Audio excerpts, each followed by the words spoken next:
En el nombre del Padre, y del Hijo, y del Espíritu Santo. Amén. Dios te salve María, llena eres de gracia, el Señor es contigo. Bendita tú eres entre todas las mujeres, bendito es el fruto de tu vientre, Jesús. Santa María, Madre de Dios, ruega por nosotros pecadores, ahora y en la hora de nuestra muerte. Amén. En el nombre del Padre, y del Hijo, y del Espíritu Santo. Amén. Tengan la gentileza de sentarse. Mis hermanos, sanación, reconciliación, palabras que todos necesitamos. Y hay una pregunta que yo me hago con frecuencia. Si tenemos un Dios tan grande, tan bueno, tan generoso, tan poderoso, entonces, ¿por qué vamos por este mundo cargados de necesidades, ahogados en nuestros problemas, muchas veces cabizbajos, sombríos? Yo me pregunto, ¿por qué tantas personas carecen de la experiencia de un Dios de amor? En estos días nos hemos encontrado con varias noticias tristes. Suicidios. Están aumentando los suicidios en todo el mundo, especialmente en lo que llamamos Occidente. Toda esta cultura que nació del continente europeo, están aumentando los suicidios. ¿Por qué? Hay un Dios de amor, hay un Dios vivo, misericordioso y santo. ¿Por qué entonces esa abundancia, ese río de amor no está llegando a la gente? ¿Qué sucede? ¿Por qué no llega a la gente ese río? Es como que tú supieras que en una región hay abundante lluvia, hay buenos arroyos, hay buenos ríos, y sin embargo pasas por los campos y todo está reseco. Tú tienes que preguntarte, ¿qué está pasando? ¿Por qué toda esa abundancia?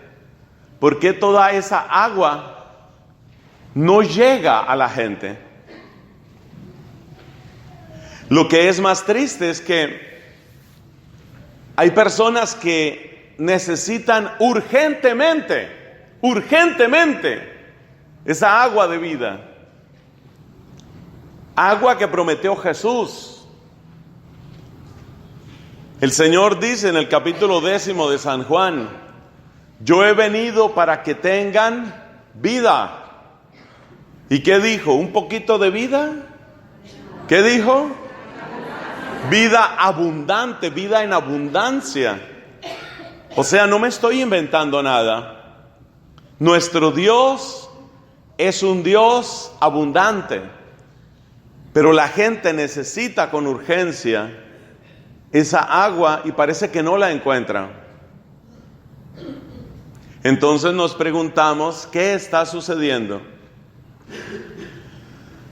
Antes de analizar mejor una respuesta, quiero hacer ver que este problema está afectando prácticamente a toda la sociedad, incluyendo nosotros, religiosos y sacerdotes.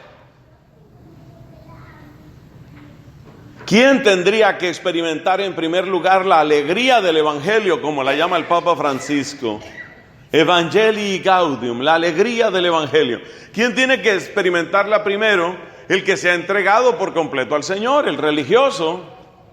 ¿Quién tiene que experimentar primero esa alegría, esa abundancia? El sacerdote que ha recibido una preparación y que además tiene un ministerio precioso, precisamente para dar ese amor a los demás a través de la palabra, los sacramentos y tantos otros caminos. Y sin embargo, A veces el mismo sacerdote se encuentra en una situación de soledad, en una situación de depresión, en una situación de cansancio, de fatiga, de desmotivación. Miremos las familias, miremos lo que ha sucedido en las familias, lo que está sucediendo en las familias. ¿Y qué encontramos? Encontramos también esa escasez. ¿En forma de qué? ¿Cuál es la forma que tiene esa escasez? Se llama egoísmo. Egoísmo. Hijos que piensan solo en ellos mismos. ¿Cuál es el gran clamor de las personas mayores? Su gran clamor no es: me estoy muriendo de hambre, de sed o de frío. Su gran clamor, ¿cuál es?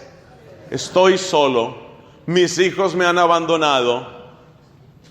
Una de las historias más tristes es la que conocí de un señor que estaba en uno de estos hogares para personas mayores. En inglés suelen llamarlos nursing homes.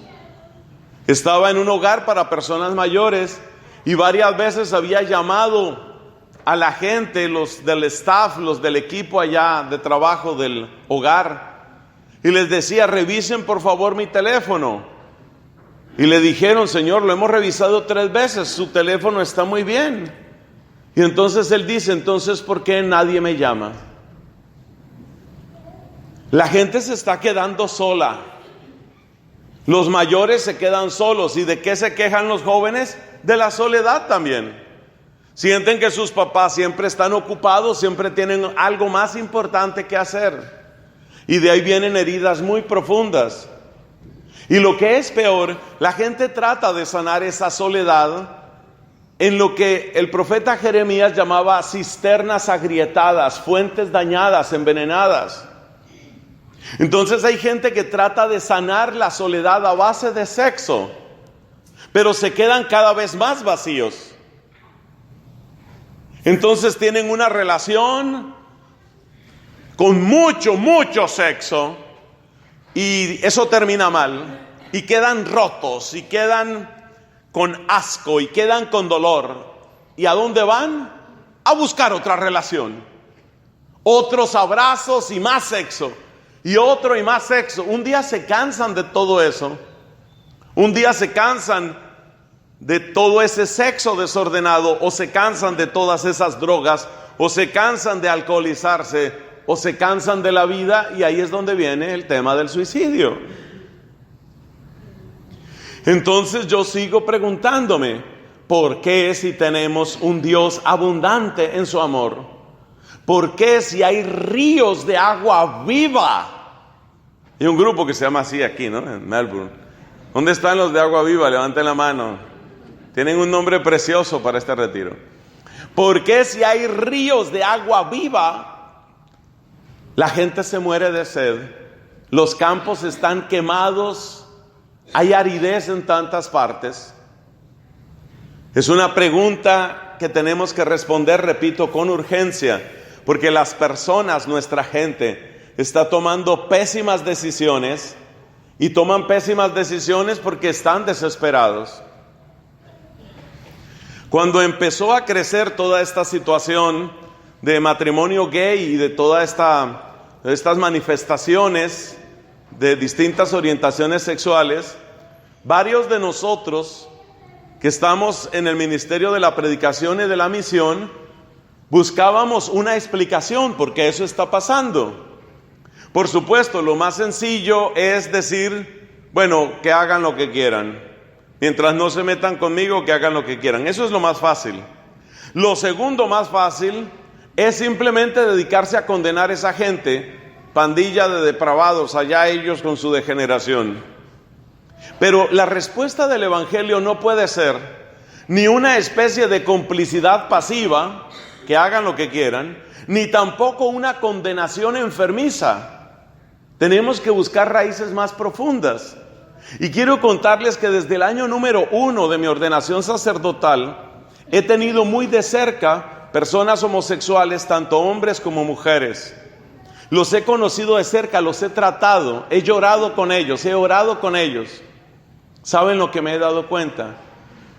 En todas las historias que yo conozco, sin una sola excepción, en absolutamente todas, lo que ha pasado con estas personas es que en un momento dado de su vida se vieron en esa soledad y donde encontraron un cariño, donde encontraron una voz, donde encontraron un abrazo, ahí se aferraron.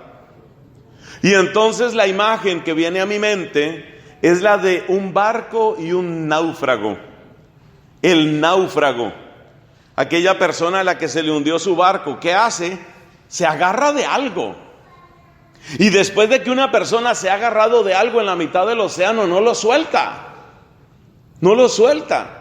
Y por eso psicológicamente la situación de muchísimas parejas gay es exactamente la misma situación de muchas personas que están viviendo en adulterio o en otras condiciones irregulares. Es decir, se aferran a lo que encontraron.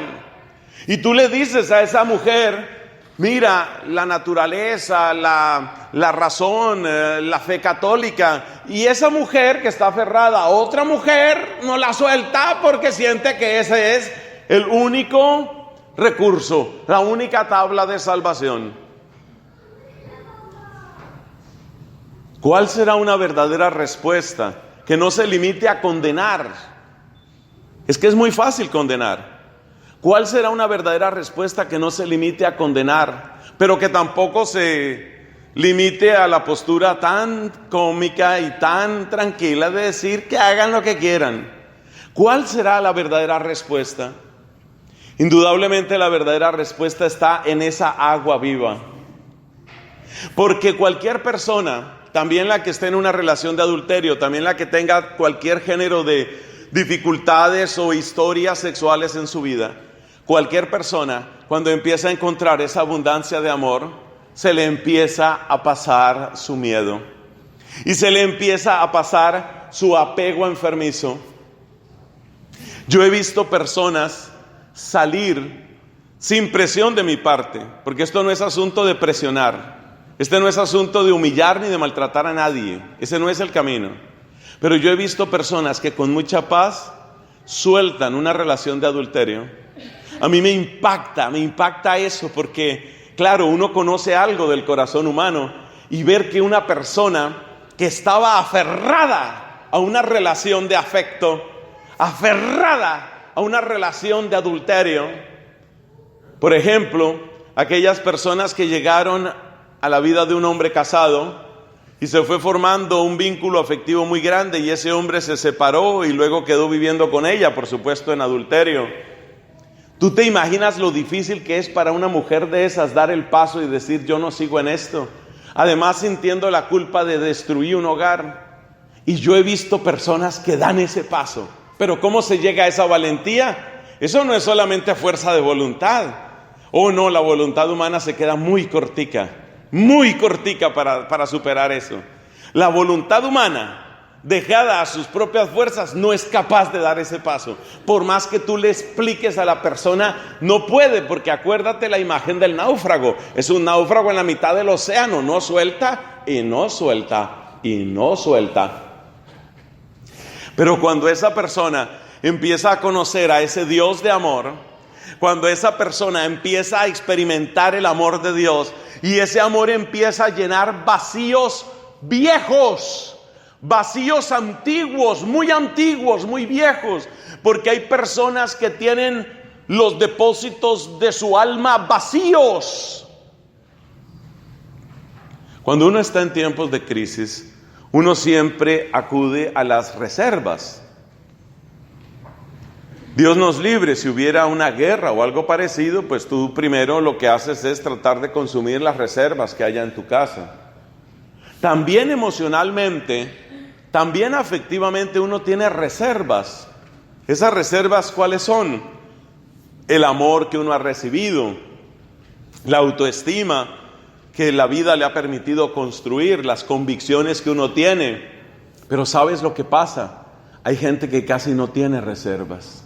Es decir, su reserva está casi en cero. Casi en cero. ¿Y eso qué significa? Eso significa que cuando llega un tiempo de dificultad, de crisis, van a mirar la reserva y no hay nada. no hay casi nada. Y ahí es donde la persona siente desesperación. Entonces, ¿qué es lo que Dios hace cuando va llegando a la vida de una persona? Es algo tan hermoso, porque empieza a llenar en primer lugar esas reservas, ese amor que te faltó en tu infancia, ese amor que te faltó en tu adolescencia, ese amor que te faltó en tu juventud, esa acumulación de desastres afectivos que llevas encima. Porque es que uno ve a la gente caminando de para adelante en la calle, no caminan de para atrás, caminan de para adelante. Uno ve a la gente caminando de para adelante en la calle, pero uno no se imagina el dolor que llevan, el vacío que llevan. La gente va caminando y van al trabajo y se loguean en su computador y mandan correos electrónicos y hacen presupuestos y se ríen de un chiste y miran el partido del mundial. Pero ¿sabes una cosa? Por dentro están muertos. Por dentro están muertos. Apocalipsis capítulo 3. Tienes nombre de vivo, pero estás muerto. Están muertos. Y por eso, cuando una persona que está en esa soledad y que está en cualquier género de situación, aquí no nos interesa entrar a condenar a nadie. Cuando una persona está en cualquier género de esas situaciones y empieza a encontrarse con Dios, es como cuando en esos time lapse, esos videos de time lapse, ves por ejemplo cuando se llena una represa. No sé si alguno haya visto esos videos, eso es emocionante, ver cómo se va llenando, se va llenando. Eso es lo que hace Dios contigo. Dios empieza a llenar eso, y Dios empieza a restituir, y Dios empieza a reconstruir, y Dios empieza a levantar. Y a medida que tú vas sintiendo que ese nivel de amor, de comprensión, de bondad, de unción va llegando a tu vida, tú empiezas a sentir menos miedo, y menos miedo, y menos miedo. Y entonces ya no te sientes agarrado a cualquier pedazo de madera en la mitad del océano. Ya no te sientes perdido en la mitad del océano, aferrado a una relación de adulterio, a una relación de fornicación, a una relación de droga, a una relación de mentira. En ese momento tú empiezas a dejar de sentir miedo. Yo te puedo garantizar, es lo más dulce, es lo más hermoso que puede llegar a tu corazón. El momento en el que tú empiezas a sentir, ya no tengo miedo. Ya no tengo miedo, se me está pasando el miedo. Ese momento en el que tú empiezas a sentir que te despiertas por la mañana y ya no es eso que antes tenías. Porque es que es muy duro lo que viven muchas personas. Hay personas que se despiertan en la mañana y tienen que hacer un acto poderoso de voluntad para salir de su cama. Y créeme que no es por el frío de Melbourne. Tienen que hacer un acto poderoso de voluntad porque realmente no saben si vale la pena levantarse. Y así todo. Y así viven el día. ¿Será que vale la pena esto? ¿Será que voy? Y tienen que empujarse todo el día. Y termina el día y otra vez se sienten vacíos. Entonces la persona va acumulando una especie de miedo a vivir, de miedo a perder lo poco que ha tenido. Y qué hermoso en cambio cuando va llegando ese amor de Dios. Qué hermoso cuando ese amor de Dios va llegando y tú empiezas a sentir, ya no tengo miedo. Ya no tengo miedo. Hace poco conocí la historia de un sacerdote que tuvo un espantoso accidente de tránsito. Quedó paralítico. Los médicos le decían, no vas a poder caminar de nuevo. El diagnóstico médico fue silla de ruedas hasta la muerte. Por supuesto, una noticia devastadora. Pero es una historia muy linda porque sucedió un milagro. Sucedió un milagro.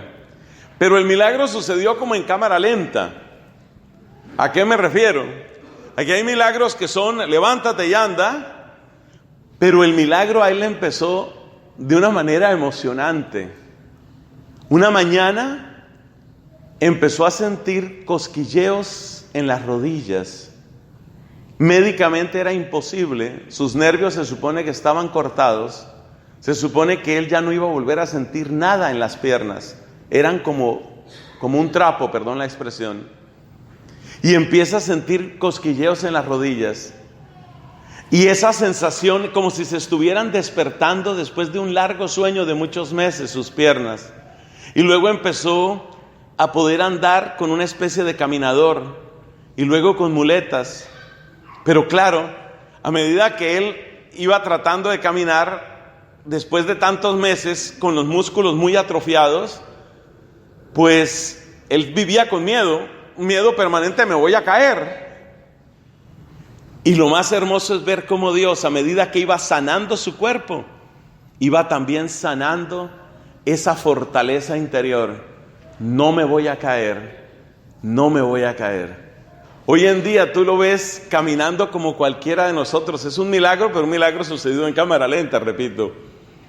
Y uno se queda asombrado. Uno no puede creer que fue una persona a la que la medicina le dijo, no vas a poder volver a caminar nunca. Y ahí está caminando. Ahí está caminando. Él atribuye su milagro a la intercesión de la Santísima Virgen María, entre otras cosas. Hay que darle la gloria a Dios por los caminos que Dios quiere escoger. Entonces, Dios te quita el miedo, y cuando se te quita el miedo, se te quita esa manera de aferrarte a lo que tú tenías. Hay gente que siente, sin mi marihuana no soy nada. Es verdad. A ustedes les da risa, pero hay personas que son así. Hay personas que sienten, sin un vaso de whisky a las 8:30 de la mañana, no soy nadie. Hay gente así. Es increíble. Y hay gente que siente, si no tengo un fiestonón, una parranda, una rumba, no sé cómo lo llaman en tu país, si no tengo una rumba, una parranda, cada semana, no soy nadie. Hay gente que no puede vivir sin un fiestonón, sin una rumba, sin una discoteca cada semana. Y es tan hermoso cuando el Señor va llegando a tu vida y se van llenando esos depósitos interiores de amor, y tú empiezas a sentir, no necesito la marihuana. Es decir, el problema no es para mí, pues. El problema, dice la persona que era adicta a la marihuana, esa persona dice ahora, para mí el problema no es si la van a legalizar o no, es que ya no la necesito. Y eso es grandioso. Por supuesto que considero un error gravísimo la legalización de la marihuana, porque facilita que muchas más personas se vuelvan adictas. Para mí es un error gravísimo. Pero no estoy hablando aquí de eso, estoy hablando de la libertad interior de la persona, cuando siente, ya no necesito eso. Esto es maravilloso. ¿Sabías tú que las personas, los hombres en concreto, los hombres mujeriegos, son víctimas de miedo también? ¿Cómo miedo? Sí. Si tú analizas la psicología del hombre mujeriego, es un hombre que necesita demostrarse todo el tiempo que sí es hombre. Todo el tiempo tiene que demostrarse que sí vale como ser masculino. Como quien dice, mientras yo sea capaz de seguirlas conquistando, quiere decir que todavía valgo, quiere decir que todavía puedo. El mujeriego es una persona insegura. Y detrás de esa inseguridad hay miedo. Por eso yo difundo en todas partes y siempre que puedo el amor a San José. Porque de las cosas que yo más le admiro a San José es que es un hombre, un varón, que no necesita estar demostrando que es varón. Y eso es grandioso. Esa es la belleza de la verdadera castidad, se ha dicho entre paréntesis, que es una paz interior. Porque no tienes que demostrarle nada a nadie. Entonces el mujeriego es un hombre en el fondo inseguro, que tiene que estar demostrando, sí puedo con esta y con esa también, y mándenme otras 3 que yo puedo con todas. En el fondo es una persona insegura. Y es hermosísimo cuando la persona empieza a tener esta experiencia del amor de Dios y esa inseguridad desaparece y ya no necesita eso. Es decir, no es simplemente que si está prohibido o no está prohibido. Como diría San Pablo, estamos por encima de la ley. No es que vamos a incumplir la ley, sino que no es la ley la que nos detiene de pecar. Estamos en el orden de la gracia. Y esto es precioso. Entonces la razón por la que yo no aborto no es por una ley, es porque dentro de mí hay una fuerza de vida y quiero la vida y amo la vida y le digo sí a la vida. Y la razón por la que soy fiel a mi mujer o soy fiel a mis compromisos como religioso, como sacerdote, no es por la ley, es porque dentro de mí eso es lo que Dios me ha dado. Y entonces el miedo desaparece. Por favor, si no has tenido esta experiencia, suéñala, que Dios la va a hacer realidad en ti. Suéñala. Empieza a soñar tu vida, empieza a imaginar tu vida en Cristo. Empieza a imaginar tu vida llena de Dios y empieza a imaginar ese momento bendito en el que ya tú no necesitas ese shot de whisky, en el que ya no necesitas ese cacho de marihuana, en el que ya no necesitas demostrarte cada semana: sí soy divertida, sí soy atractiva porque voy a la discoteca cada semana. Hay jóvenes, hay jovencitas que tratan de remediar su soledad a base de discoteca. El experimento acaba mal, acaba con violaciones, acaba con aborto, acaba mal, muy mal. Qué hermoso es encontrarse una joven que no necesita eso. Pues sí puede ir a una fiesta, pero no va a la fiesta para tratar de tapar nada, ni para tratar de remendar nada. Es que hay mucha gente que va a la fiesta en el fondo por miedo a la soledad. Hay mucha gente que fuma esa marihuana por miedo a la realidad. Hay mucha gente que se toma ese whisky por miedo a esa inercia que le está deteniendo la vida. Hermanos, esa es la vida que Dios quiere para nosotros. Vida abundante. Y después de que hemos descrito eso, volvemos a la pregunta: ¿y por qué eso no sucede entonces? ¿Por qué eso no sucede? ¿Por qué tantas personas no lo viven? Es una buena pregunta, una pregunta muy importante. Y la respuesta que vamos a ofrecer a lo largo de este retiro es muy sencilla. ¿Sabes qué es lo que nos hace falta? Nos hace falta una relación viva con Dios. ¿Tenemos una relación con Dios? Muchísima gente sí. Muchísima gente sí, pero es una relación muerta. Y lo que queremos descubrir para que sea posible la reconciliación, la sanación, la victoria sobre el miedo, el encontrar una vida con propósito, lo que vamos a descubrir es una relación viva con Dios. Una relación viva con Dios. Para explicar lo que es una relación viva con Dios, primero tenemos que explicar qué es una relación muerta con Dios. Porque hay relaciones muertas con Dios. Eso se parece a lo que dice el apóstol Santiago en su carta. Muéstrame tu fe sin obras, que yo por mis obras te mostraré mi fe. Ahí el apóstol Santiago está haciendo una comparación entre una fe viva y una fe muerta. Bueno, ¿cómo es eso de una relación muerta con Dios? ¿Qué queremos decir con eso de relación muerta con Dios? Pues vamos a dedicar el resto de esta primera predicación a hablar de eso, las relaciones muertas con Dios. Y nos vamos a apoyar en la Sagrada Escritura, por supuesto. Vamos a mirar lo que son esas relaciones muertas con Dios. Y nos vamos a dar cuenta cómo una relación muerta con Dios te desconecta. Eso es lo mismo que cuando el enchufe, la clavija, no tiene corriente. Aunque esté el cable metido en la pared, nada pasa porque no hay vida. Entonces, tener una relación muerta con Dios es como tener eso enchufado, pero no hay electricidad, no hay fuerza, no hay vida que esté pasando.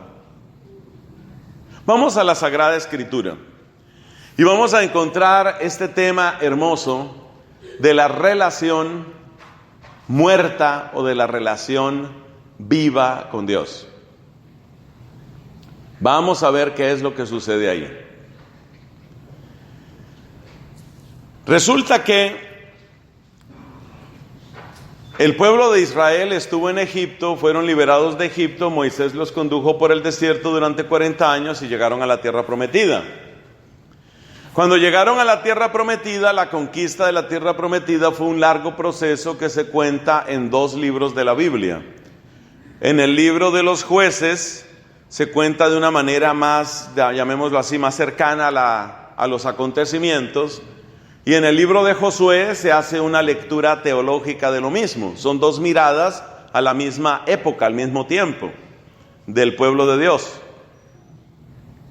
Entonces en la Biblia tenemos Génesis, Éxodo, Levítico, Números, Deuteronomio. Y después encontramos el libro de Josué y luego el libro de Jueces. El libro de Josué nos cuenta lo que sucedió a la entrada de la tierra prometida, desde una perspectiva principalmente teológica, siendo como un juicio desde la fe, mientras que el libro de los Jueces nos cuenta los avances y retrocesos que tuvo el pueblo de Dios en ese largo proceso de llegada a la tierra prometida. Cuando ellos llegaron a la tierra prometida, quien les abrió la puerta fue el arca de la alianza de Moisés. Ellos llevaban el arca de la alianza. En esa arca de la alianza se conservaban las tablas de la ley, las de Moisés, y se conservaba un poquito de maná, del que los había alimentado en el desierto. Esa era el arca de la alianza. El arca de la alianza entonces era como una señal permanente de la presencia de Dios, lo que Dios había hecho por ellos en el largo camino por el desierto. Pero ¿qué nos cuenta la Sagrada Escritura? Nos cuenta que cuando ellos ya se establecieron en la tierra prometida, pues siguieron muchos combates con los habitantes de esa zona. El nombre genérico de esos habitantes es los filisteos. Filistín es el nombre antiguo de esa zona que hoy nosotros llamamos Palestina. Es la misma raíz, Filistín, Palestina. Entonces los israelitas tenían muchos conflictos, había muchas guerras con los filisteos. Los filisteos se organizaban de distintas maneras para atacar a los israelitas se defendían. Y como ya dije, el libro de los Jueces nos cuenta que hubo avances y hubo retrocesos. Me gusta hacer este pequeño recuento para que nos demos cuenta que también nosotros que en la Biblia lo que se relata se parece mucho a la vida nuestra. También en la vida nuestra nosotros tenemos avances y retrocesos. Y también en la vida nuestra cada uno de nosotros tiene sus propios filisteos.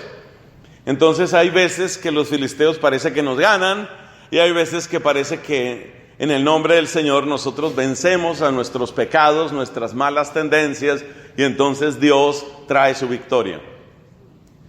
Bueno, les invito a que ustedes vayan por favor al primer libro de Samuel. El primer libro de Samuel que nos cuenta lo que sucede después del tiempo de los jueces.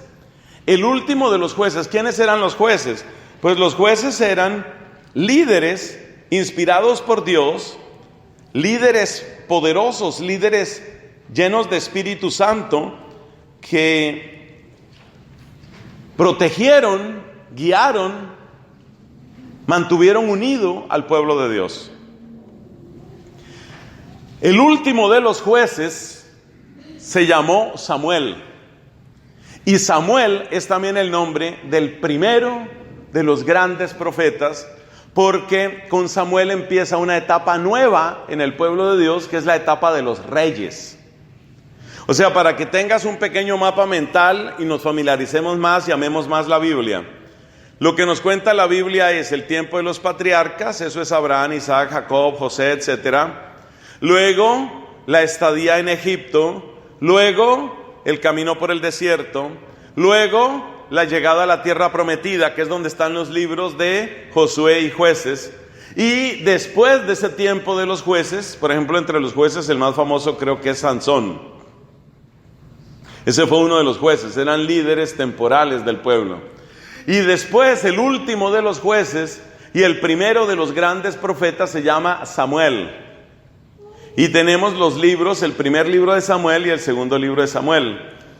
Me disculpan si tal vez esta parte suena así un poquito escuelera, un poquito clase de Biblia, pero son cosas que es bueno recordar y ubicarnos.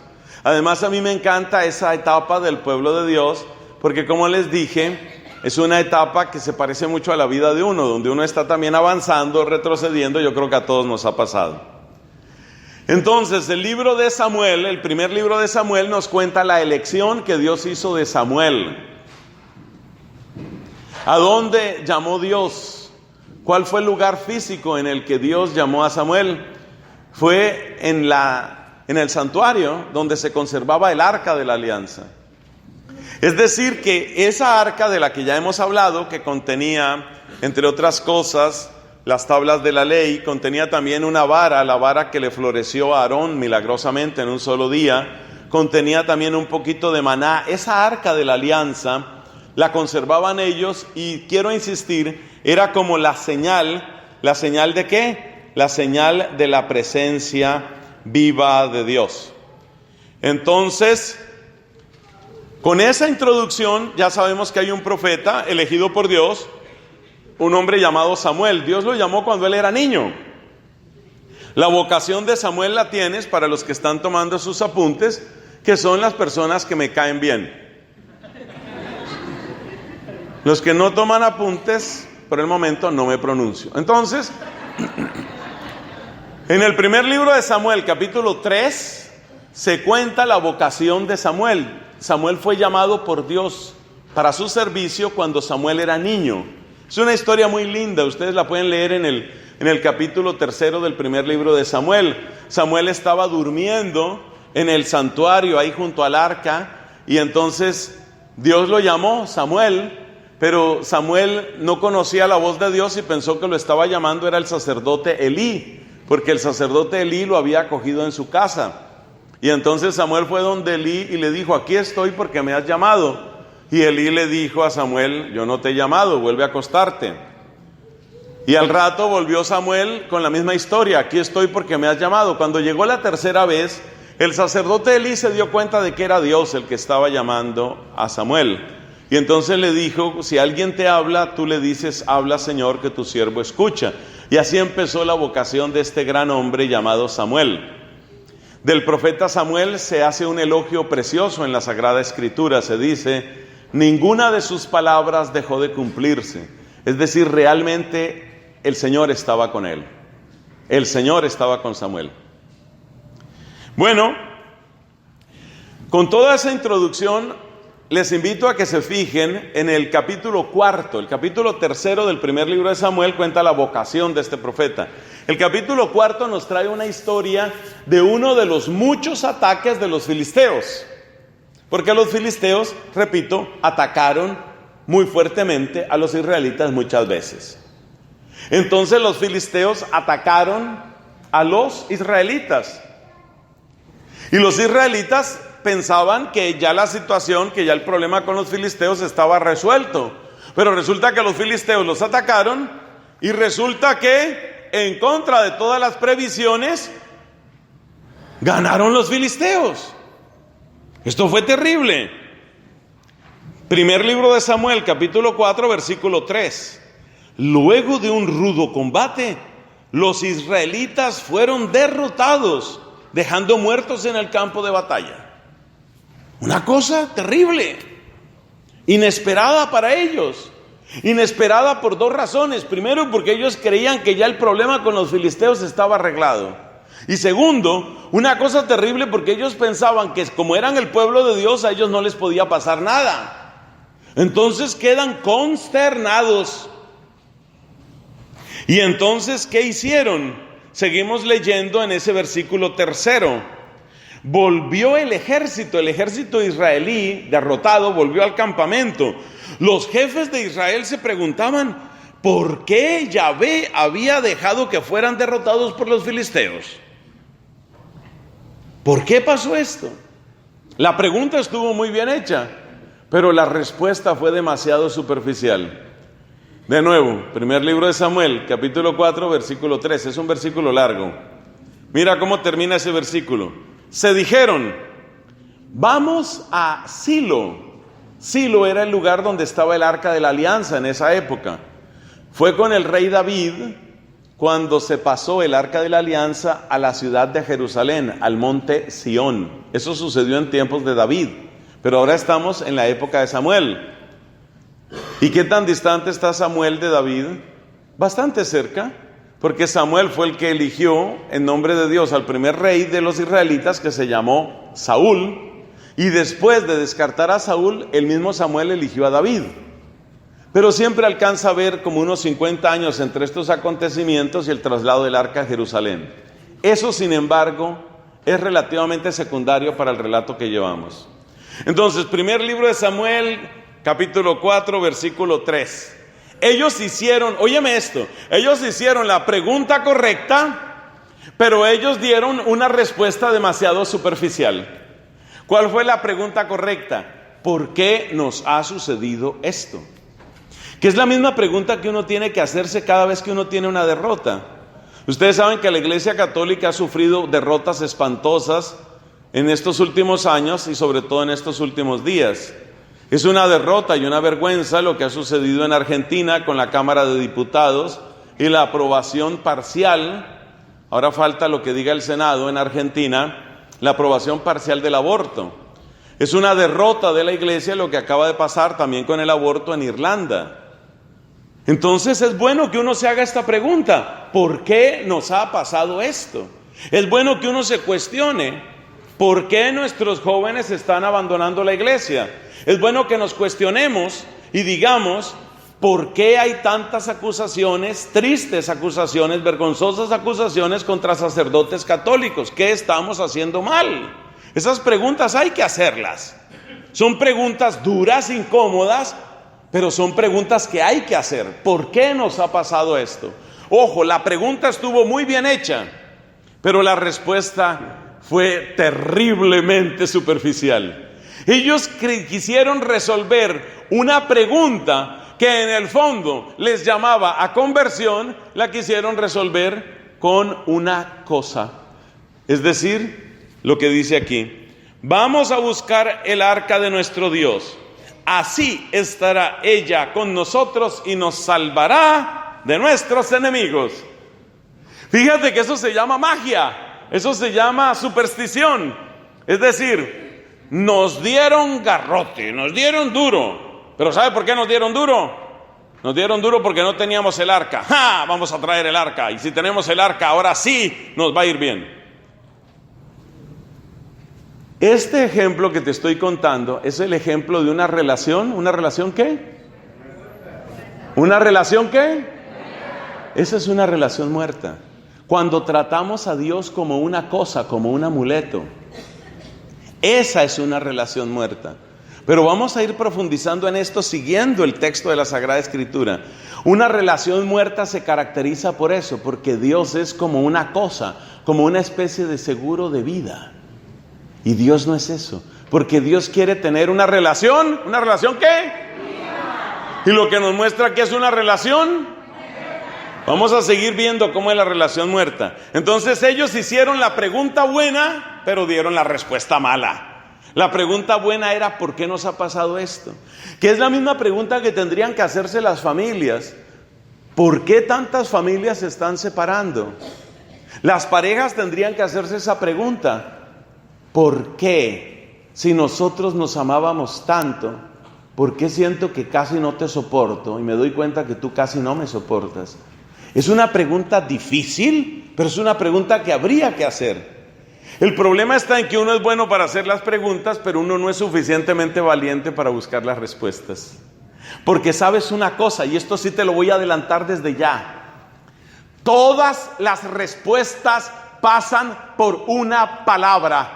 Y esa palabra, a ver quién me la va a adivinar primero. Esa palabra empieza por C y acaba por N. ¿Cuál será esa palabra? Ya casi se parece a comunicación, pero no es comunicación. Ya la dijeron. Conversión. La pregunta estuvo bien hecha. ¿Por qué nos ha pasado esto? Y la pareja tiene que preguntarse, ¿por qué nos está pasando esto? ¿Por qué estamos en esta rutina? ¿Por qué estamos en esta frialdad? ¿Por qué estamos en este distanciamiento? ¿Por qué nos hemos vuelto tan agresivos? Preguntas bien hechas. Pero la respuesta profunda hay que buscarla en la palabra que empieza por C y acaba por N y que se llama conversión. Y eso fue lo que no tuvieron los israelitas. Los israelitas no entraron en un proceso de conversión. Ellos creyeron que todo se solucionaba con un camión de mudanzas. Manden el camión a Silo, que traigan el arca. Y ahora sí, ya tenemos el arca de la alianza, ya la tenemos. Ahora sí, ya tenemos la victoria, nadie puede hacernos daño, vamos con la victoria. Vamos a ver qué pasó. Sigamos leyendo, esto está emocionante. Primer libro de Samuel, capítulo 4. Vamos al versículo 4.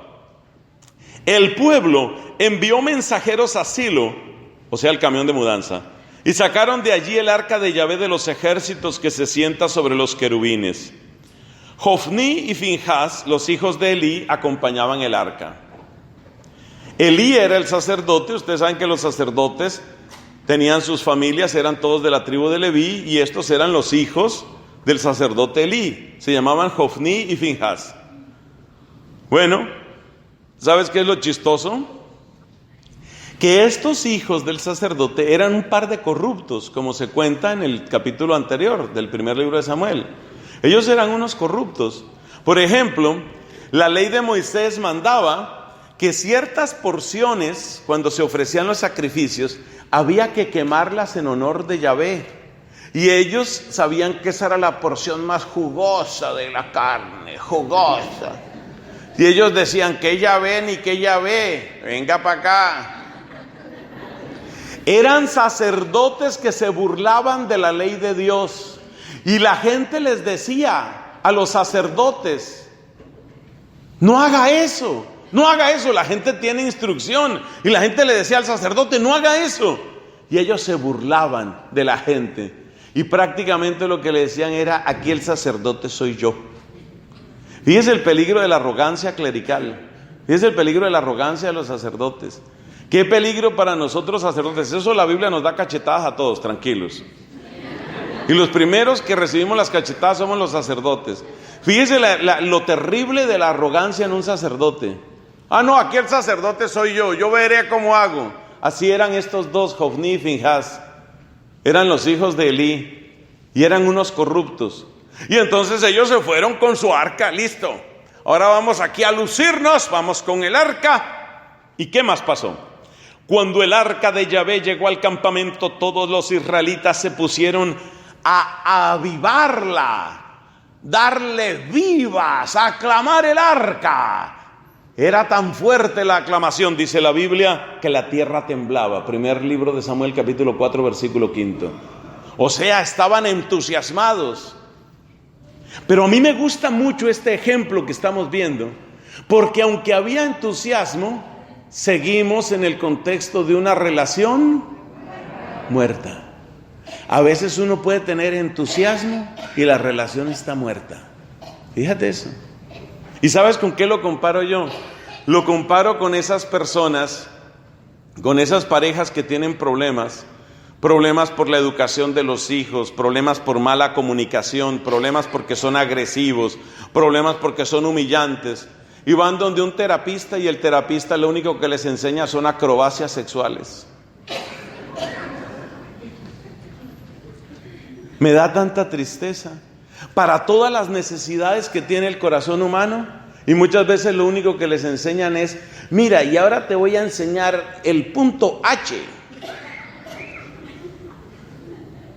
porque los otros ya están pasados de moda. Te voy a enseñar el punto H y luego el punto X, y donde tú hagas aquí y aprietes allá y jales acá y hagas, entonces en ese momento se va a producir una explosión de placer. Pero la relación sigue muerta. La relación sigue muerta. Lo mismo que hacemos con la pareja, eso hacemos con Dios. Y el solo entusiasmo no es una solución. Oh, los israelitas estaban entusiasmadísimos. Llegó el arca. ¡Bravo, el arca con nosotros! ¡Tenemos al arca! Ese clamor de la gente. La tierra retemblaba. Cuando los filisteos, versículo 6, cuando los filisteos oyeron esa aclamación estruendosa, dijeron: ¿qué significan estas aclamaciones tan grandes en el campamento de los israelitas? Se enteraron de que el arca de Yahvé había llegado. Los filisteos se atemorizaron y decían: su Dios ha venido al campamento. Pobres de nosotros, nunca nos había sucedido hasta ahora una desgracia semejante. Estos son los dioses que castigaron a Egipto con toda clase de plagas. Hasta ahí parece que lo del arca estaba funcionando, porque ya los filisteos estaban así como asustados. O sea, parecía el escenario de una revancha perfecta. Israelitas entusiasmados, eso parecía que estuvieran cantando el gol. Estaban felices, entusiasmados, ellos gozosos, los filisteos asustados. El escenario perfecto. Avanza, avanza, señora y señor. Parecía el escenario de una victoria. Pero sigue leyendo. ¿Cómo termina el versículo 8? Después de que los filisteos pasaron de esa primera sacudida y sorpresa, uno de ellos dijo: ¡arriba, filisteos! ¡Pórtense como hombres! No permitan que los hebreos nos hagan sus esclavos, así como ellos lo han sido de nosotros. Seamos hombres y peleemos. Frente a un entusiasmo, otro entusiasmo.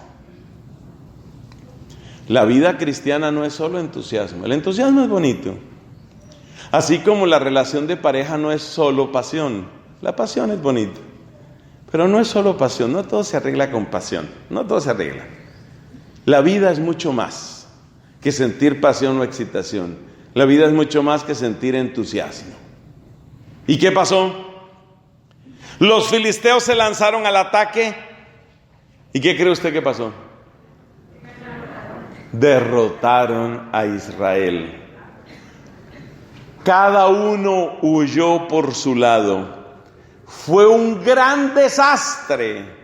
30,000 soldados de infantería de Israel quedaron tendidos en el campo. El peor desastre que habían tenido en toda su vida hasta ese momento.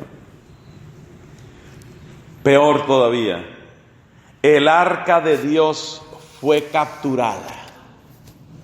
Y murieron Hofni y Finjas. Estos que se burlaban de la gente y decían: aquí el sacerdote soy yo. ¿Usted es sacerdote? No, yo no. Entonces cállese.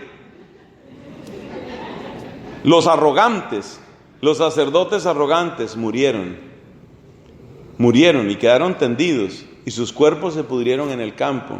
Esto es una advertencia muy fuerte para nosotros.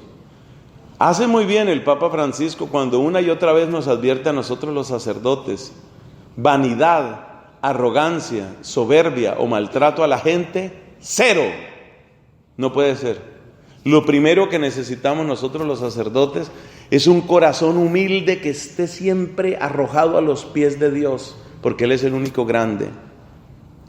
Entonces, ¿qué estamos viendo aquí? El resultado de una relación, ¿qué?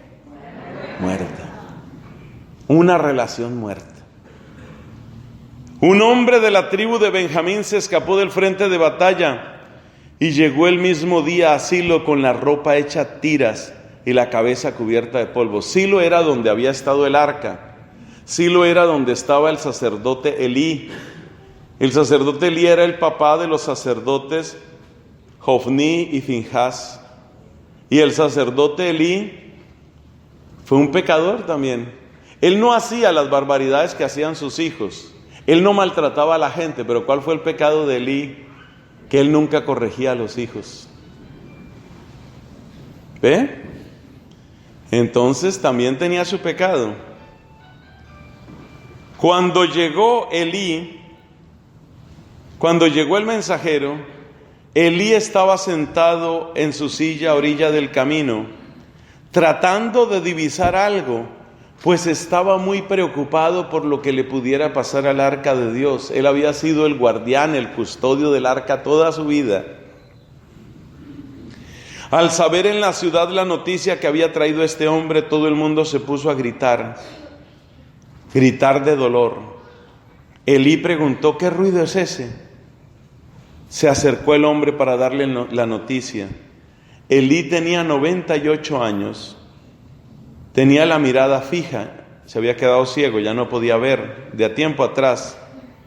El hombre le dijo a Elí: soy yo que acabo de llegar del campo de batalla de donde logré escapar.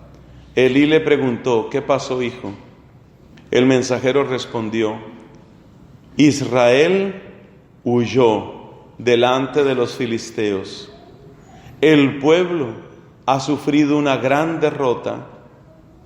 También han muerto tus hijos, Jofni y Finhas. El arca de Dios ha sido capturada.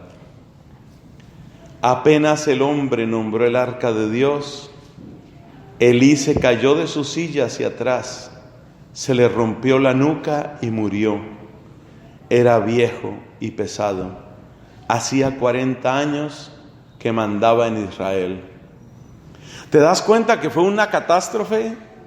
Total. Murió Elí, el custodio del arca. Murieron sus hijos, los que se burlaban de la gente, los sacerdotes arrogantes. Murieron 30,000 soldados de Israel. El arca fue capturada. Esto es desastre total. Hagamos, hermanos, una anatomía de este desastre, porque las lecciones de aquí nos sirven también a nosotros. He insistido varias veces, hermanos. La pregunta que hicieron los jefes israelitas fue la pregunta correcta. Y es la pregunta que uno siempre tiene que hacerse. Cuando cosas tan terribles suceden en nuestra vida, tenemos que hacernos esa pregunta: ¿y esto por qué nos ha sucedido? ¿Y sabes por qué debemos hacernos esa pregunta? Porque, como dice la Constitución Dogmática Dei Verbum del Concilio Vaticano II, Dios nos habla a través de su palabra, pero Dios nos habla también a través de los hechos. Y eso quiere decir que cuando una cosa buena o mala nos sucede, mis hermanos, tenemos que preguntarnos: ¿qué me quiere decir el Señor con esto? Y ese es el examen de conciencia que como iglesia tenemos que hacernos. Estos fracasos, estos escándalos, estas contradicciones, esta vergüenza, este ridículo que está haciendo la Iglesia Católica en el mundo, ¿por qué nos está pasando esto? Y es lo que tiene que preguntarse la pareja: ¿por qué tenemos esa dureza y esa frialdad? ¿Por qué? Y tienen que preguntarse: ¿qué es lo que el Señor nos quiere decir con esto? Entonces, fíjate cómo hay una evolución en la pregunta. La pregunta primera es: ¿por qué nos ha pasado esto? Hasta ahí llegaron ellos. Pero hay que pasar a un segundo nivel de la pregunta: ¿qué nos quiere decir el Señor con esto? Y esa pregunta ya no se la hicieron ellos. Les faltó hacerse la pregunta, aquí está la de arriba, les faltó hacerse la pregunta más profunda: ¿qué nos quiere decir el Señor con esto? Y luego viene otra pregunta todavía más profunda: ¿qué tiene que salir de mi vida? ¿Qué tiene que salir de mi vida? ¿Cuál es la mentira? ¿Cuál es el ídolo? ¿Cuál es el pecado que tiene que salir de mi vida? Es necesario que se rompa. Es necesario que se rompa esa mentira. ¿Qué tiene que salir de mi vida? ¿Qué está bloqueando la voz de Dios en mi vida para poder llegar a la pregunta realmente más profunda, que es: ¿qué significa conversión en mi vida hoy? Esa es la pregunta. Entonces, una relación muerta, ¿cuál es? Según este diagnóstico y según esta historia impresionante que está tomada toda del primer libro de Samuel, capítulo 4. ¿Qué es una relación muerta? Una relación muerta es en la que yo quiero que Dios me arregle mis problemas, pero yo no quiero escuchar a Dios. Yo quiero ver a Dios como un arregla problemas, como una solución, pero yo no quiero escucharlo. Yo quiero poner a Dios a mi servicio. Eso fue lo que hicieron los israelitas. Los filisteos nos están atacando, los filisteos nos están ganando. ¿Qué hacemos? ¿Qué hacemos? Los filisteos nos están ganando. Pongamos a Dios a nuestro servicio. ¿Qué fue lo que hicieron los israelitas? Los israelitas pretendieron poner a Dios a su servicio. No se pusieron al servicio de Dios. Quisieron que Dios estuviera a su servicio. Esa es una relación muerta. En la relación muerta, yo quiero que Dios me arregle mis problemas, pero yo no quiero oír a Dios. En la relación muerta, yo quiero que Dios esté a mi servicio, pero yo no quiero en realidad servirlo a Él. Hemos aprendido dos cosas muy importantes sobre lo que es una relación muerta, muy importantes. Y esas dos cosas son que cuando uno tiene una relación muerta, uno mira a Dios como una caja de soluciones, no como un Dios vivo. El Dios vivo habla, el Dios vivo cuestiona, el Dios vivo entra en mi vida. El instrumento privilegiado del obrar divino en el corazón humano es la palabra. Tú toma al mejor de los cirujanos, al mejor que tú conozcas, y quítale su bisturí, ya sea metálico, láser o lo que sea, según las tecnologías de hoy. El mejor cirujano sin su bisturí no puede hacer nada, no puede hacer nada. Entonces el bisturí precioso, la herramienta preciosa por la que Dios quiere llegar al corazón humano se llama la palabra. Por eso dice Romanos capítulo 10, la fe viene de la palabra. Es a través de la palabra como el Señor va a hacer la gran transformación en tu vida. A través de su palabra te va a iluminar, a través de su palabra te va a sanar, a través de su palabra te va a cuestionar, a través de su palabra el Señor encenderá una linterna por allá en los sótanos de tu corazón y dirá: oiga, ¿y esta porquería de ídolo que hace aquí? Y tú dirás: yo no sé, eso está ya hace rato, yo no sé. Y entonces Dios te dirá: pues se sale de aquí. Y con el poder de su palabra expulsa a los demonios. ¡Fuera! Y sale ese ídolo. Es con el poder de su palabra. Entonces, una relación muerta, ¿qué es? Es una relación sorda. Es una relación en la que yo quiero que Dios me ayude, pero yo no quiero escucharle, yo no quiero recibir la palabra. Estos israelitas hicieron la pregunta correcta: ¿por qué nos ha pasado esto? Pero después, ya no oyeron. Les faltó hacer las preguntas más profundas. Les repito, las preguntas más profundas para las 6 personas que están tomando apuntes. Las preguntas más profundas, ¿cuáles son? La primera es: ¿por qué nos ha pasado esto? Entonces viene la segunda pregunta más profunda: ¿qué me quiere decir Dios con esto? Luego viene otra pregunta más profunda: ¿qué tiene que cambiar en mi vida? Y luego viene la pregunta más profunda: ¿cómo es mi conversión en este momento? Esa es la secuencia de preguntas. Esas preguntas son como la escalera que te va llevando al corazón, que te va llevando al centro.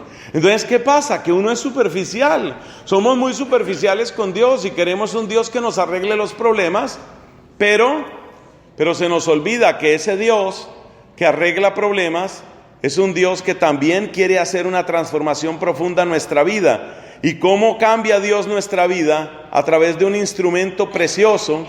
¿Cómo se llama ese instrumento precioso? Se llama su palabra. Y solamente a través de su palabra el Señor es capaz de llegar y hacer maravillas en nuestra vida. Entonces es muy importante que nosotros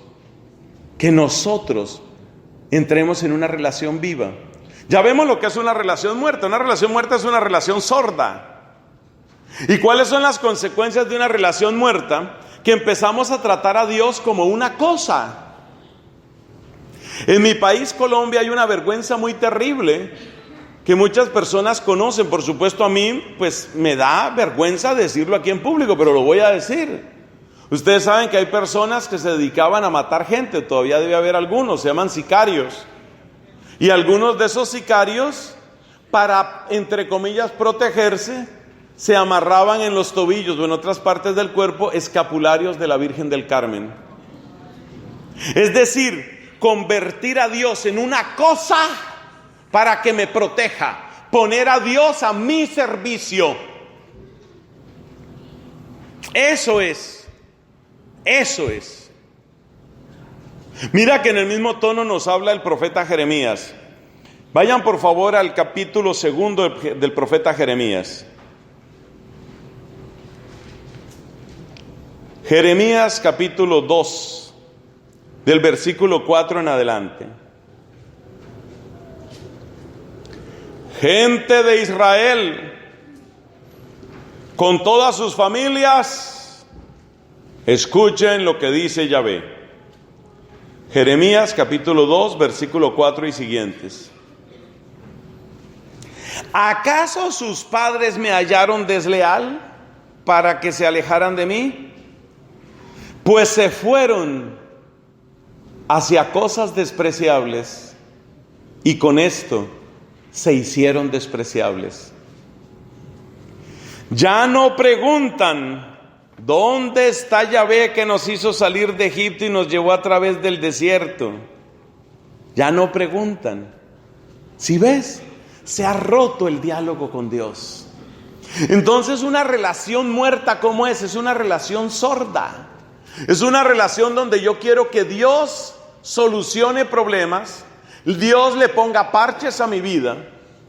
Hay una comparación que siempre me ha gustado, pero antes de decirla vamos a leer el versículo 8, Jeremías 2:8. Los sacerdotes, para que usted vea que la Biblia siempre nos da cachetadas a nosotros. Los sacerdotes ya no se preguntan: ¿dónde está Yahvé? Y oiga esta frase para la conversión de Fray Nelson y Fray Bernardo. Oiga esta frase, Jeremías 2:8. Jeremías 2:8, ¿qué es lo que dice? Los sacerdotes ya no se preguntan: ¿dónde está Yahvé? Los dueños de mi enseñanza no me conocen. Oiga, qué duro eso. Los dueños de mi enseñanza no me conocen, dice el Señor. Entonces, la relación muerta, ¿cuál es? La relación muerta es una relación sorda en la que yo quiero que Dios me arregle mis problemas. Y la imagen que les quería compartir es lo que muchas personas yo veo que hacen. Y eso nos ha pasado también en la renovación carismática. Aquí hay para todo el mundo. No vayan a creer que solo cachetadas para nosotros.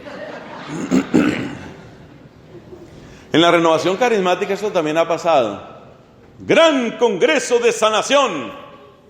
Llega gente y gente y gente. Y si el padrecito que va a venir es un padrecito que tiene don de milagros y va a haber milagros y milagros, llega y llega gente. Eso llega y traen también al perro, el loro, el gato, traen todo. ¿Y usted por qué trajo un loro al congreso de sanación? Porque últimamente se ha vuelto tartamudo.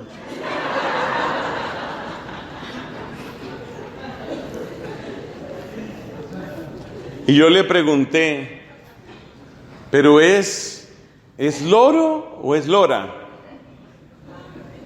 ¿Macho o hembra? Y me dijo: es hembra. Le dije: ¿y usted cómo sabe? Porque es que mire, cuando es loro, repite lo que uno le dice. Cuando es lora, contesta. ¡Ay, un chiste sexista, Dios mío!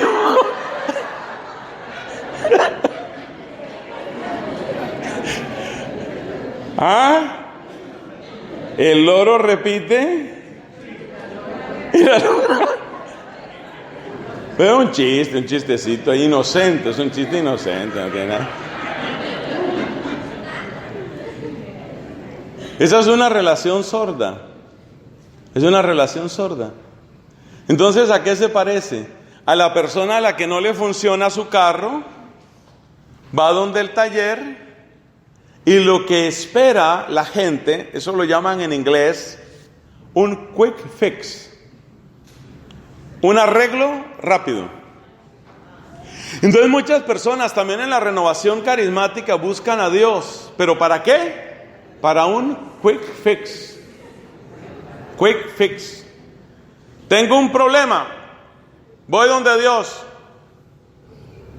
Oh Dios del quick fix. Sí. Y lo que quieren es el quick fix. Y una vez que se les arregló la vida, they continue their way. And they don't care just a little bit about God's will. No les importa ni un poquito la voluntad de Dios. Ni un poquito. Es decir, Señor, ayúdame, pero callado. Sí. Esa es una relación muerta. Esa es una relación muerta cuando tú llegas donde Dios se le dice, ayúdame, pero callado, callado. No me diga nada, solo ayúdeme. ¿Qué quiere decir? Que tú vas en tu carro, quieres el quick fix y tú quieres seguir siendo el piloto. Y resulta que lo que Cristo quiere no es simplemente ser tu mecánico. Cristo quiere ser tu piloto. Escriba esa frase que le conviene. Escriba. Cristo no quiere ser simplemente tu mecánico. Cristo quiere ser tu piloto. Entonces la relación muerta, ¿en qué consiste? En que yo quiero convertir a Cristo en mi mecánico, que me haga el quick fix. Y yo sigo por la vida como a mí se me dé la gana. Y eso era lo que querían los hebreos. Los hebreos querían eso. Los hebreos querían un quick fix. ¿El quick fix cuál era? Mandar el camión de mudanzas a Silo, traigan el arca, le damos duro a esos filisteos, luego devolvemos el arca y business as usual. La vida sigue sin problema. Dios no quiere ser un quick fix. Dios no quiere ser un arreglo rápido. Dios no quiere ser tu mecánico simplemente. Él no tiene problema en ser mecánico. No tiene problema. Él no tiene problema en ser tu médico. Él no tiene problema en ser tu profesor. Él no tiene problema en ser tu bastón. Dios es tan humilde, pero tan humilde, que Dios puede hacer todas esas cosas y aún cosas más humildes que esas. Aún más humildes. Dios no le tiene miedo a la humildad. Dios no le tiene miedo a la humillación. Lo demostró en su cruz. Dios no le tiene miedo a la humillación. El problema no es ese. El problema no es que Dios tenga miedo a ser mecánico. El problema es que tú quieras reducirlo a mecánico y que solo sea un mecánico. Dios no quiere ser simplemente un mecánico. Dios quiere ser el piloto. Dios quiere ser el piloto.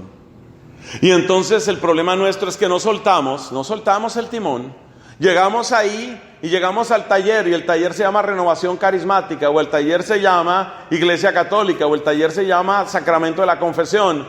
Y sin apagar el carro, coche dicen en otros lugares, sin apagar el carro le decimos, just a quick fix please. Un arreglito ahí rápido, arréglalo rápido. Pero eso sí, callado, callado, callado. Y entonces dice el Señor, es que quería decirte que mi Padre te ama. Callado, le dije, callado. No me hable del Padre, no me hable del reino, no me hable de mandamientos, no me hable de conversión, no me hable de nada. Arrégleme la vida. Ya yo seguiré my way. Y yo haré la vida como a mí me parezca. Esa es una relación muerta. Una relación muerta. Entonces fíjate que somos nosotros los que bloqueamos la voz de Dios. Fíjate estas palabras tan hermosas que nos ha dicho Jeremías aquí. Fíjate lo que dice aquí. Qué cosa tan bella esto de Jeremías. ¿Cómo dice él que la gente, ya en el capítulo, fue que dijimos segundo, ¿no? Capítulo 2. Como él dice, ya la gente no preguntaba dónde está el Señor. Ya no les interesaba. Les interesaba arreglar su problema. Y en eso cayeron hasta los sacerdotes. Bueno, entonces cerremos aquí esta primera enseñanza, mis hermanos. Cerremos aquí. ¿Qué hemos aprendido o recordado? Que nuestro Dios es un Dios de amor y de poder, que quiere que llevemos una vida bendecida, fecunda, en paz y felicidad. Entendiendo bien que paz y felicidad no significa que no vamos a tener problemas. Problemas siempre va a haber, pero en medio de los problemas, con paz y felicidad. Y hemos visto que, lamentablemente, muchas personas no experimentan eso. Y hemos visto que la gente no solo no experimenta ese poder de Dios, sino que se aferra a su marihuana, se aferra a su relación pecaminosa, se aferra a su vicio, se aferra a su alcohol, se aferra. Y hemos visto que la solución no es simplemente atropellar con condenaciones a esas personas, sino que la solución es descubrir al Dios vivo, y por eso nos hemos preguntado en qué consiste una relación muerta. Y hemos visto un ejemplo extenso del primer libro de Samuel. En el capítulo, ¿se lo aprendieron? ¿Capítulo qué? Capítulo 4. Hemos visto qué fue lo que les pasó a los israelitas. Que ellos hicieron la pregunta correcta, pero no oyeron la respuesta correcta. Y yo quiero repetir la escalerita, ¿no? La escalera que te lleva al corazón. ¿Cuál es esa escalera? Primera pregunta, ¿por qué nos ha pasado esto? Una pregunta un poco más profunda, ¿qué me quiere decir el Señor con esto? Una pregunta un poco más profunda, ¿qué es lo que tiene que cambiar en mi vida? Y una pregunta realmente profunda. Y esa pregunta es, ¿qué significa conversión para mi vida hoy? Esa es la pregunta central. Los israelitas no hicieron ese camino. Entonces hemos aprendido que una relación muerta es una relación sorda. Y hemos caracterizado la relación sorda, ¿por qué? Porque en una relación sorda, tristemente lo que uno hace es decirle a Dios, arréglame mi problema, pero cállate. A eso lo hemos caricaturizado como un quick fix. Entonces la persona quiere arreglar, ¿cierto?, un parche y queremos un Dios mecánico, pero no un Dios piloto. Queremos seguir siendo los pilotos de nuestra vida. Y es el Señor el que quiere que nuestra vida tenga realmente propósito. Hermanos amados, vamos a darle la gloria y la alabanza al Señor con plena confianza. Y vamos a reconocer que es Él el único. Qué triste lamento el de Jeremías capítulo 2. Fue que yo les fallé, pregunta Dios por boca de Jeremías. Qué experiencia de Dios la de ese profeta. ¿Por qué se fueron de mí? ¿Fue que yo les fallé? ¿Acaso yo les he fallado alguna vez? ¿Por qué dejaron de preguntar dónde estaba yo? ¿Por qué se olvidaron de mí? Y hoy el Señor nos está diciendo, aquí estoy. Hoy el Señor nos está diciendo, quiero acercarlos a mí. Hoy el Señor nos está diciendo, quiero que me escuches. Te voy a decir la frase tal vez más dura de este día, y te la digo de parte de Dios. Quiero que me escuches. No quiero solamente que me uses. No quiero que me uses. No quiero que me uses simplemente. Quiero que me escuches. Quiero entablar una relación viva contigo. Gloria al Padre, al Hijo y al Espíritu Santo.